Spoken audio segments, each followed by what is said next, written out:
예, 반갑습니다. 자, 지난주에 그 1강 이어서 2강, 오늘 이 시간에는 최근에 이제 시장에서 좀 화두가 되고 있는 그 종목에 대해서 제가 이제 실전 그 매매 기법을 이용해서 이제 어디가 고점이고 저점이고 소위 얘기하는 로고 핵심 추세도 실전 매매 기법에 대해서 설명을 드리도록 하겠습니다. 1부에 제가 이제 시향 잠깐 말씀드리고요. 2부에서는 그 로고 핵심 추세도 여러분들께서 어떻게 이제 활용하는지 실전에서 말씀드리도록 할게요. 자, 지난주에 제가 어떤 말씀 드렸었냐면은 그 시장인가 이번 주가 이제 기술적으로는 그 쌍바닥으로 가는, 그러니까 지난주가 그 이제 이번 주가 우리가 이제 예상했던 것은 그냥 쌍바닥이었었고, 지난주 같은 경우는 그 가는 그 주간 길목이라 그랬잖아요. 조금 이제 급등락이 심하니까 타이밍 조절을 하셔라 이제 그런 말 드렸는데, 아쉽게도 양 시장 다 저점을 이탈을 했습니다. 그래서 지금 현재 저는 개인적으로 이제 이번 주가 뭔가 이제 저점을 이탈했습니다만은 뭐 큰 수급 없이 이제 무너졌기 때문에 바로 이제 또 이제 V자 반등도 나올 수 있는 그런 구간이고, 4분기 그 주간, 그러니까 10월 달에 이제 이번 주가 좀 맥점 주간이 아닌가, 그렇게 생각이 됩니다. 거기에 대해서는 제가 설명을 드릴 거고요. 먼저 그 지난주 글로벌 증시 잠깐 제가 스케치를 해 드리자면, 지난주 같은 경우는 우리나라 코스닥 시장이 가장 많이 밀었습니다. 주간 기준 했을 때 6.5% 거의 이제 급락이 나왔는데, 다른 뭐 다우라든지 나스닥 같은 경우는 3% 하락 나왔고, 그다음에 코스피 같은 경우 3.3% 밀렸거든요. 그 평균적으로 한 3% 정도 뭐 중화권 증시도 일본도 마찬가지고 하락이 나왔는데, 아마 그 이스라엘 그 텔아비브 주가가 지난주 3.2%인가 5% 하락이 나왔거든요. 그래서 이스라엘 주가 밀린 만큼 일단 하락 마감했고, 나스닥 같은 경우는 이제 소위 얘기하면 애플하고 그리고 그 이제 테슬라, 엔비디아, 그러니까 이번 주에 지금 오늘이라도 반등이 지금 나와주니 좋습니다. 우리 같은 경우는 요 세 종목이 전체적으로 국내 시장 영향 많이 미치거든요. 그래서 이번 주에 이제 그들 종목군들이 반등이 나와준다 그러면 뭐 국내에서 반도체라든지 뭐 2차 전지 반등이 나올 것이고, 그들 종목군들도 그 이따 시간 되면 제가 차트를 보여드리겠습니다만은 이번 주가 중요한 자리입니다. 오늘 내일이 중요한 자리거든요.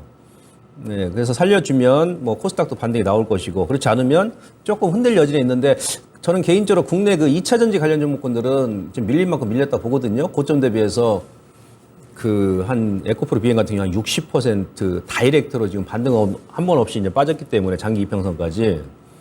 예. 그래서 테슬라가 조금 흔들린다 하더라도 좀 반등 국면이다 이렇게 보시면 될 것 같고요. 코스닥이 지난주에 이제 많이 밀렸던 것은, 오늘 제가 이제 이따 기법 강의에 설명드리겠습니다. 아마 영풍재지 관련해가지고 그 악성 매물이 반대 매매 많이 출회가 돼서, 지금 영향을 많이 받은 게 아닌가 싶습니다. 자, 먼저 그 지난주 같은 경우는 제가 그 10년물 이제 국채금리, 뭐 시장에 지금 하도죠, 증시에. 그래서 한 4점 제가 한 5, 6 정도까지 일단 안정이 돼야 된다라고 말씀드렸는데, 오히려 또 돌파를 해버렸습니다. 돌파를 해가지고 그 충격이 또 우리 시장에 미쳤고, 그 원인에 대해서 설명을 드리도록 하겠습니다, 이따가. 말씀드린 대로 애플 3.3%, 테슬라가 지난주에 15.6% 주간 기준에 많이 밀었어요. 그러니까 목요일하고 금요일날 이틀 동안 거의 다 밀었는데, 실적 발표하고 나서 이틀 동안 거의 15% 급락이 나왔기 때문에, 여기서 뭐 추가적으로 지난주처럼 뭐 급락 나오고 뭐 그러지는 확률적으로 않을 거라 판단이 됩니다. 엔비디아도 한 주 동안 9% 밀었거든요. 거의 10%. 예. 그래서 아마 주간 기준 했을 때는 요 두 종목도 좀 매를 맞은 만큼 맞았다, 그렇게 보여집니다. 지난주에는 미국 시장 같은 경우가 테슬라 실적이 가장 핵심이었습니다. 실적 발표하고 나서 이제 우리 시장 2차 전지 관련 종목군도 영향받으면서 시장 끌어내렸지 않습니까? 이번 주가 이제 왜 맥점 주간이냐라고 제가 말씀드리냐면, 내일부터 또 이제 그 빅테크, 그러니까 이 빅테크 관련 종목군들이 이번 주가 실적이 마무리됩니다. 그러니까 내일 같은 경우는 뭐 마이크로소프트가 실적 발표 있고, 우리 시장 마감하고 나서 알파벳, 모레는 이제 메타가 실적 발표 있고요. 그리고 목요일 날이 이제 중요한 요일인데, 그때 이제 애플하고 아마존 그리고 인텔이 실적 발표 있거든요. 그리고 목요일 같은 경우는 개인 소비 지출, 그 PC 발표가 있습니다.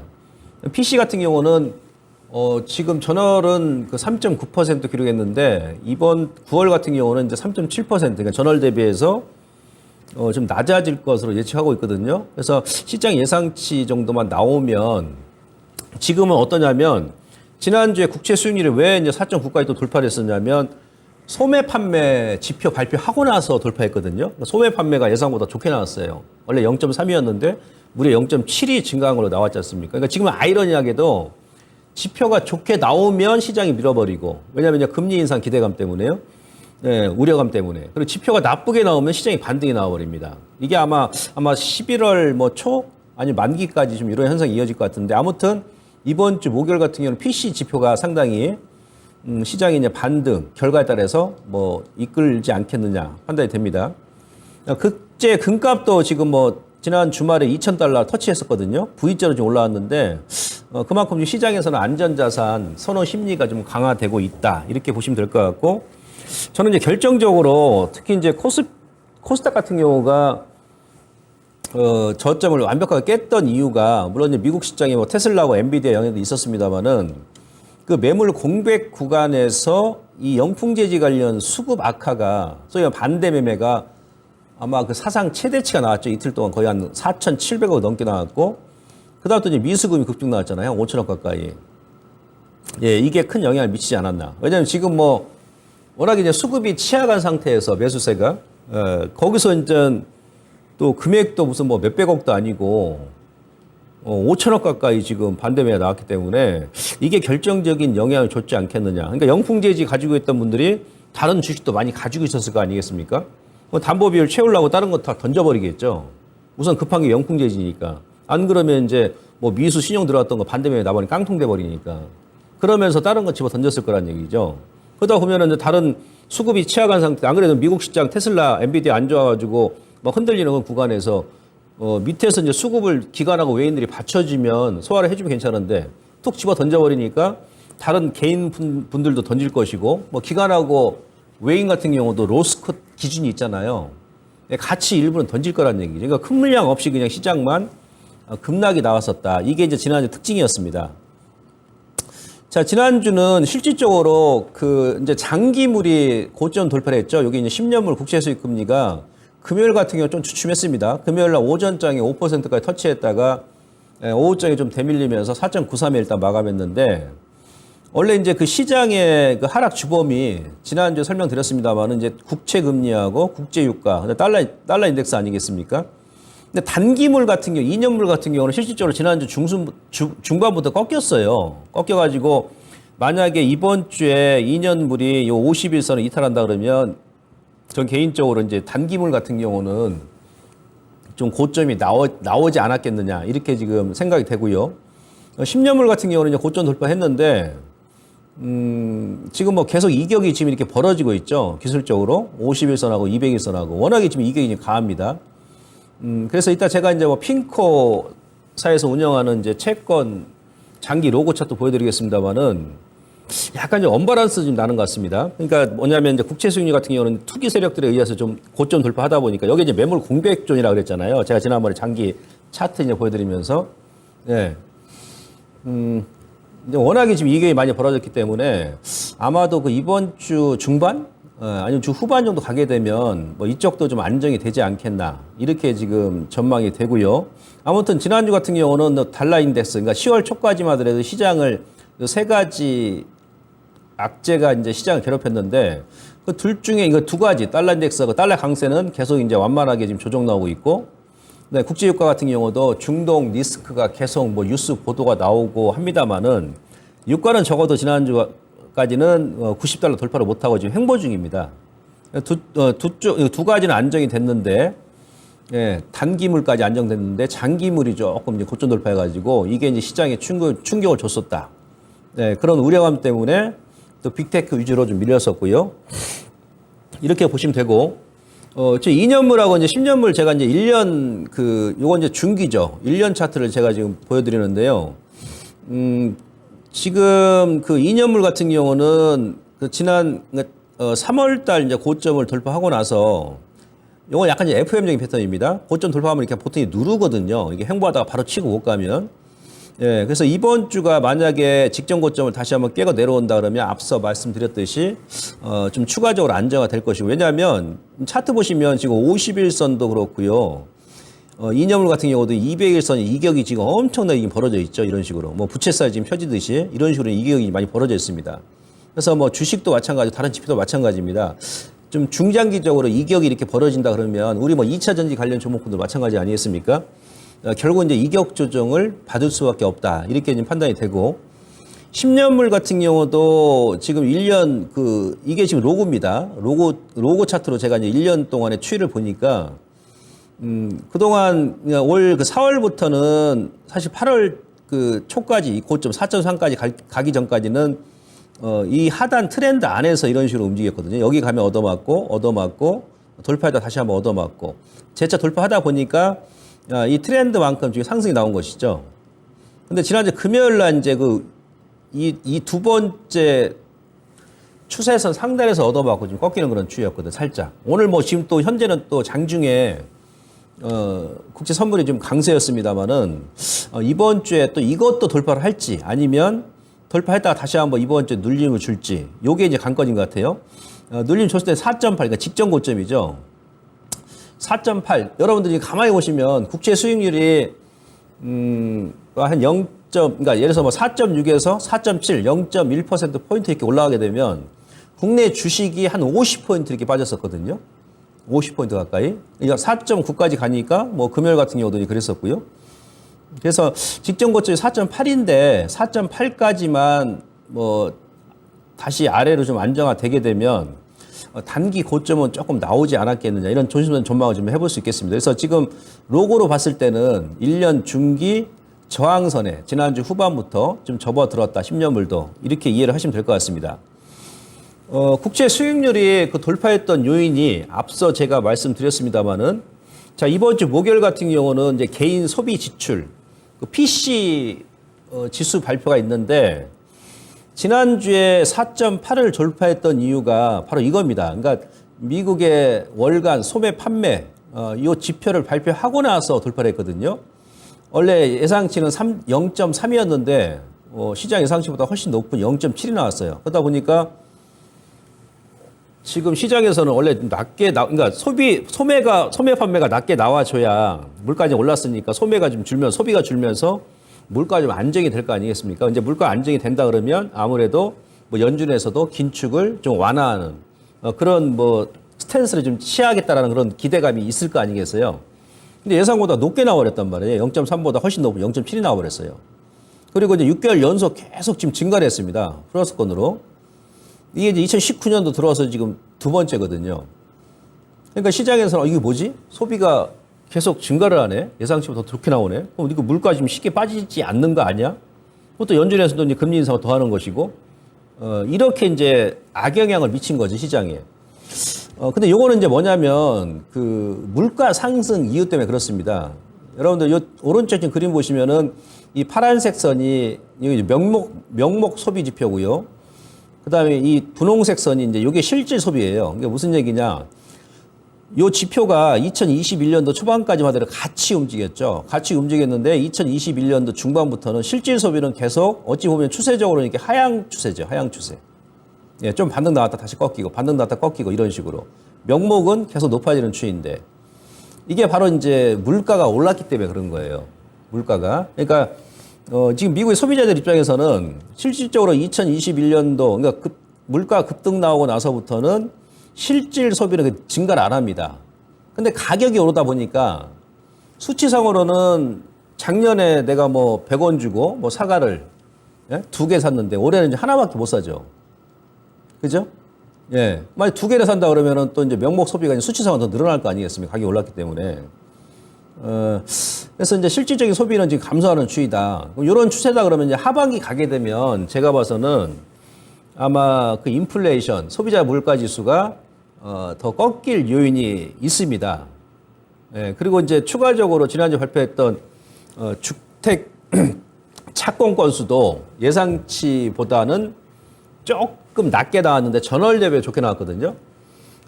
지금 모기지 금리가 15년짜리가 지난 주말 기준에 했을 때 거의 한 7% 육박했고, 30년짜리는 미국의 모기지 대출 금리가요. 거의 8% 육박했거든요. 근데 모기지 금리가 그렇게 막 높게 뭐 취소 오름에도 불구하고 주택 착공 건수가 예상치보다 전월 대비하면 늘어나니까 그것도 이제 1차 시장에 충격을 준 겁니다. 그러면서 이제 국채 수익률이 다시 한번 돌파한 거거든요. 근데 그거는 이제 이미 이제 그 전에 허가냈던 것을 이번 9월 달에 그 지표상으로 잡힌 거예요. 그래서 주택 착공 건수도 아마 하반기 가게 되면 오히려 좀 감소할 가능성이 높다는 얘기죠. 그래서 어찌 보면 이번에 그 소매 판매 같은 경우하고 주택 착공 건수 같은 경우는 약간 그 착시 효과가 좀 있습니다. 예. 어쨌든 이 두 개 지표를 발표하고 나서 10년물 국채 수익률이 고점 돌파를 했기 때문에 제가 여러분들께 이 시간에 이제 추가적으로 자세한 설명을 좀 드리는 겁니다. 아시겠죠? 그래서 이번 주에는 앞서 제가 이제 그런 말 드렸잖아요. 이게 지표가 좋게 나와버리면은 물가 상승 우려 때문에 그로 인해서 이제 금리 인상, 긴축 완화가 좀 또 지연된다라는 그런 우려감 때문에 국채 금리가 올라가고 주가가 빠져버리는 거예요. 그러니까 이번 주 목요일 날 발표하는 개인 소비 지출, PC 지수 같은 경우도 지금 시장 예상치는 전월은 3.9, 이번은 3.7, 0.2%포인트 낮을 것으로 예상하는데 만약에 이게 예상치대로 낮게 나온다 그러면 또 이제 지수가 반등하는 그런 계기가 나올 수 있고요. 근데 예상치보다 소매 판매처럼 더 높게 나와버린다. 그럼 그때는 또 한번 발작을 일으킬 수도 있다는 얘기예요. 그래서 이번 주 목요일 날 발표하는, 물론 그날 애플의 실적도 중요하고 아마존의 실적도 중요합니다만은 PC 물가지수 발표 내용도 중요하다. 이렇게 말씀을 드릴 수 있겠습니다. 자, 이거는 제가 지난주에도 이제 설명드렸습니다. 도대체 10년물 국채 수익률이 어디까지 갈 것이냐. 지금 현재로서는 지난달까지만 하더라도 이제 월가에 이제 뭐 분석가들 얘기 들어보면 한 4.5? 좀 높다 그러면 한 뭐 4.67 정도 예상했었거든요. 그 정도 가게 되면 고점이 나올 것이다. 왜 그러냐면, 지금 국채 금리가 오르는 이유는 뭐냐면, 6월 달에 미국이 부채 한도 협상을 가졌잖아요. 그때 그래가지고 이제 부채 한도 협상이 늦어지면 의회에서 미국 정부가 디폴트를 선언할 수도 있다. 그 다음에 뭐 셧다운 될 수 있다. 공무원 월급도 지급도 이제 중지되고 막 그런 얘기 나왔지 않습니까? 그 당시에 미국 재무부의 금고에 현금이 230억 달러밖에 없었어요. 230억. 돈이 없으니까 현금이 없습니다. 근데 이제 부채 한도 협상이 법정 기간 내에 체결되고 나서 그때 이제 합의한 게 연말까지 미국 재무부에는 현금이 없으니까 약 한 1조 달러. 그러니까 금액이 약간 틀립니다. 뭐 또 오늘은 또 장중에 또 제가 이제 뉴스 보니까는 뭐 1조 한 6천억 달러까지 또 얘기도 하고. 근데 장중에 그 당시에 기준했을 때는 한 1조 1천억 달러, 많게는 한 1조 4천억 달러 국채를 발행을 해가지고 그 돈 가지고 이제 재무부 현금으로 쓰는 거죠. 예산. 공무원 월급도 주고 뭐 내년 또 예산에 뭐 인프라 투자도 할 것이고 할 거 아니겠습니까? 그러니까 국채를 계속 발행하다 보니까는 국채 가격은 계속 이런 식으로 떨어지는 거죠. 그죠? 예, 국채 가격은 계속 떨어지고 반대로 지금처럼 국채 수익률은 반대로 높아진 거예요. 근데 9월 달까지만 하더라도 4.56 정도 예상했던 이유가 사실은 9월 달에 가장 많이 발행했거든요. 그러니까 6월 달에 예상했을 때는 그 9월 달까지 9월에 한 10월 그 전까지 한 8,500억 달러를 1차 발행을 마치기로 했었어요. 네, 근데 이게 이제 10월 초 중순까지 조금 연장이 됐죠. 이걸 또 국채를 그전처럼 중국에서 매입을 해주고 아니 일본에서 매입을 해주면 좋은데 중국 같은 경우도 지금 거의 뭐 12년 만에 미국 국채를 제일 많이 팔았잖아요. 작년 올해도 지금 계속 매각을 하고 있거든요. 일본도 지금 더 이상 사줄 여력이 안 되고 그러다 보니까 이제 미국의 뭐 투자 대형 은행들이 이제 국채 매입을 한 거예요. 통상적으로 우리가 이제 국채라는 것은 안전자산이고 대표적인 그다음에 주식은 위험자산이지 않습니까? 그럼 미국 정부 입장에서는 이 국채 발행에 흥행에 성공해야 된단 말이죠. 흥행에. 지금 중국에서 매입해 주는 것도 아니고 일본에서 매입해 주는 게 아니고 미국 내에 있는 대표 뭐 시중 은행에서 지금 매입을 해 주니까 아무래도 거기도 뭐 일반 개인들도 뭐 매입을 하겠죠. 이게 흥행 성공하려면은 아무래도 위험 자산이 주가가 조정이 나와줘야 그래 안전 자산 쪽으로 돈이 몰리면서 미국 정부 입장에서는 국채 발행 흥행에 성공하겠죠. 예. 물론 이제 뭐 여러 가지 뭐 경제 지표도 반영되고 그리고 뭐 기업별 실적도 반영되고 뭐 그런 것도 있습니다만은 실질적으로 이제 국채 발행을 대거하면서 사실은 아마 이것도 시장의 국채 금리 상승에 가장 큰 영향을 좀 미치지 않았겠느냐. 이렇게 지금 판단을 해볼 수 있겠습니다. 그래서 이제 9월까지 8,500억 달러, 한 1조 1,000억 잡으면 거의 한 70%, 한 80% 발행이 이제 끝나니까 그러니까 그 정도면은 4.6에서 뭐 많게는 4.7 정도 예상했던 거예요. 국채 수익률 저 고점 라인을. 근데 이제 그 예상을 뒤엎고 그 추가를 해버린 거예요. 5%까지 좀 터치를 해버린 거죠. 그래서 아마 시장의 충격이 더 커진 게 아닌가. 근데 중요한 것은 제가 주말에 그 데이터를 보니까 이미 이제 그 재무부에서 목표로 했던 8,500억 달러 국채 발행을 일단 끝났습니다. 10월 지금 현재 기준했을 때, 지난주 기준했을 때요. 그러면 아무래도 이제 전체 국채 발행 액수 대비 한 80% 정도가 지금 발행이 끝났으니까, 입찰이 끝났으니까, 이후에는 금액이 많아봐야 한 4천억 달러 정도? 그죠? 그러니까 지금까지 발행했던 금액 대비해서 반 이상밖에 안 남았거든요. 그래서 아마 이제 장기물도 이제부터는 좀 더디게 좀 지금처럼 급반등이 나오지 않고 좀 안정화될 가능성이 높다는 얘기죠. 이렇게 이해하시면 됩니다. 자, 그리고 이제 이것은 전 세계 그 최대 채권 운영사가 이제 핑코죠. 핑코에서 운영하는 채권 ETF거든요. 오른쪽 그림은 미국의 10년물 국채 가격이에요. 이 두 그림을 보시면 앞서 제가 먼저 보였던 그림, 이 그림이죠. 요건 이제 완벽하게 아직 저항을 돌파를 안 했습니다. 아시겠죠? 5%, 그러니까 5% 초반 정도가 지금 저항 마지막 맥점인데 주말에 5% 초반 터치했다가 살짝 밀린 겁니다. 유로존 같은 경우도 완벽하게 지금 돌파는 못했어요. 아직은 장기, 그러니까 25년 저항, 미국 같은 경우는 30년 저항선에 지금 놓여 있다. 아직은. 이번 주가 그래서 좀 중요한 주간이 되지 않겠느냐. 이렇게 제가 말씀드리는 것이고. 자, 반대로 이제 국채 가격은 어떻습니까? 그러면 상대적으로. 국채 가격 같은 경우는 지금 아까 10년물은 장기 고점이고, 그 다음에 국채 가격은 장기 저점 라인에 지금 들어와 있어요. 현재 이 레인지 안에 들어와 있습니다. 지난주에. 자, 이것도 제가 이제 오늘 여러분들께서 공부하실 그 로고 핵심 추세도로 제가 그어본 겁니다. 10년물 국채 가격이 지금까지는, 그러니까 2000년도 초반부터 여기서 저점 주고 나서 쭉 올라오면서 이 트렌드 상단에서 얻어맞고 다시 한번 되밀리죠. 2007년도, 2008년도 여기까지 많이 내려온다 그러면 제가 아직 이 2007년도, 8년도까지 안 내려왔거든요. 국채 가격 자체가. 지금 한두 번 정도?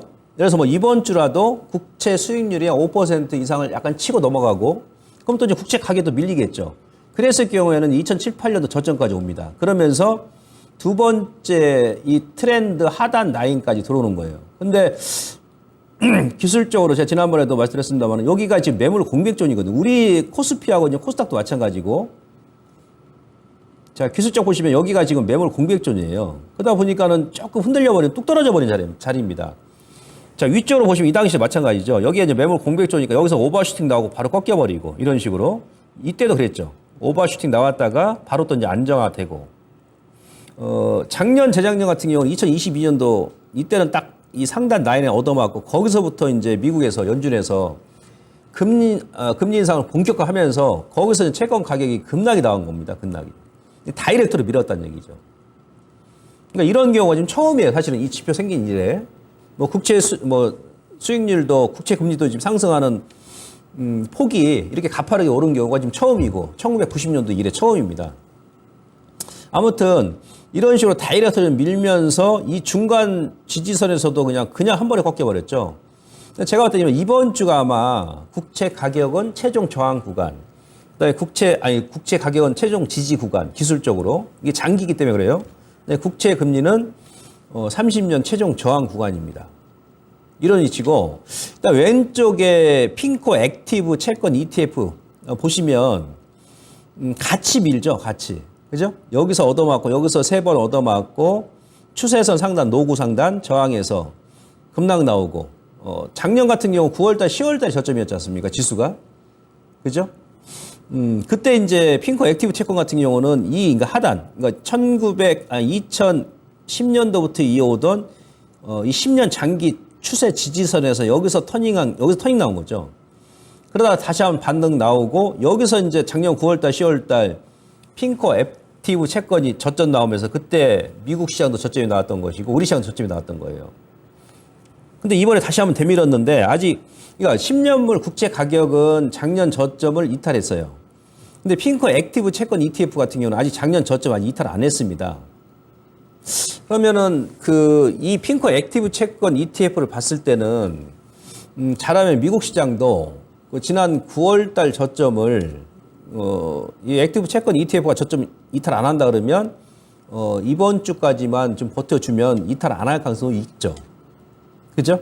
예, 그래서 이번 주에 이 두 가지, 그러니까 10년물 국채 가격, 핑코 액티브 채권 ETF가 이번 주가 좀 장기 지지 맥점에 진입하는 구간이어가지고 저는 개인적으로 10월 달은 글로벌 증시, 국내 증시가 다른 지표 자체도 이번 주가 좀 맥점 주간이 되지 않겠느냐 이렇게 이제 보고 있는 것이죠. 그래서 제가 공개 방송에서도 전전주에 그런 말 드렸습니다만은 지난주는 이번 주에 기술적으로요 쌍바닥을 확인해 가는 중간 주간이라고 제가 말씀드렸던 것이 바로 이제 그겁니다.